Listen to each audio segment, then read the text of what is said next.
لا إله إلا الله، لا إله إلا الله، لا إله إلا الله. بسم الله الرحمن الرحيم. عن عائشة رضي الله تعالى عنها قالت: وكانت إذا دخلت على النبي صلى الله عليه وسلم قام إليها فقبلها وأجلسها في مجلسه. رواہ الترمذی۔ سیدہ عائشہ رضی اللہ تعالیٰ عنہ بیان فرماتی ہیں کہ جب سیدہ خاتون جنت سیدہ فاطمۃ الزہرا رضی اللہ تعالیٰ عنہ نبی کریم صلی اللہ علیہ وسلم کے پاس آتی تو آپ صلی اللہ علیہ وسلم ان کے استقبال کے لیے کھڑے ہو جاتے، ان کا بوسہ لیتے اور ان کو اپنی جگہ پر بٹھاتے۔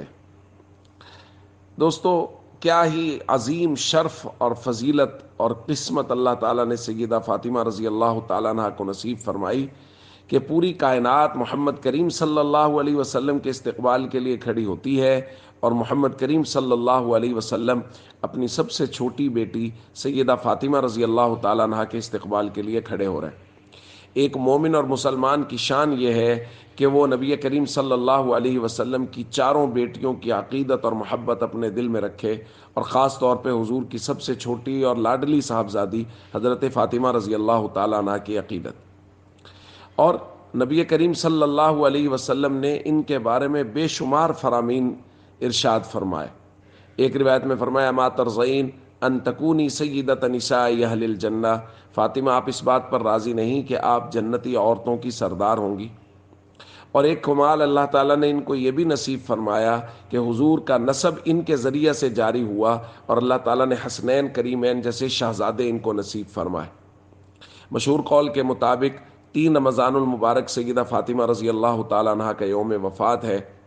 یہاں ایک بات بہت اہم اور ضروری ہے کہ ہمیں اپنی بچیوں کی تربیت سیدہ فاطمہ رضی اللہ تعالیٰ عنہ جیسی کرنے کی کوشش کرنی چاہیے۔ ان جیسی عبادت، ریاضت، ان جیسا تقوی، پرہیزگاری اور ان جیسا پردہ، وہ کائنات کی عظیم ترین عورتوں میں سے، اور انہوں نے ساری زندگی مکمل پردہ رکھا۔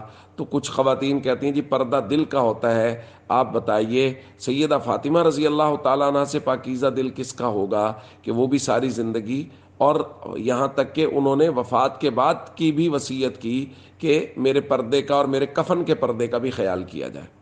تو اس لیے ہمیں اپنی بچیوں کی تربیت اس طرح کی کرنی ہے جس طرح کی سیدہ فاطمہ رضی اللہ تعالیٰ عنہ کی تربیت تھی، اور ہمیں کوشش کرنی ہے کہ ہماری بچیاں ان کے نقش قدم پر چلیں۔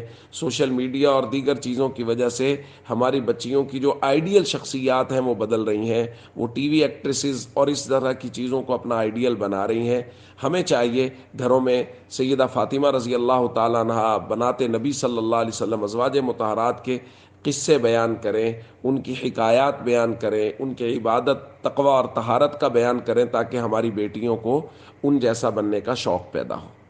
والسلام علیکم ورحمۃ اللہ وبرکاتہ۔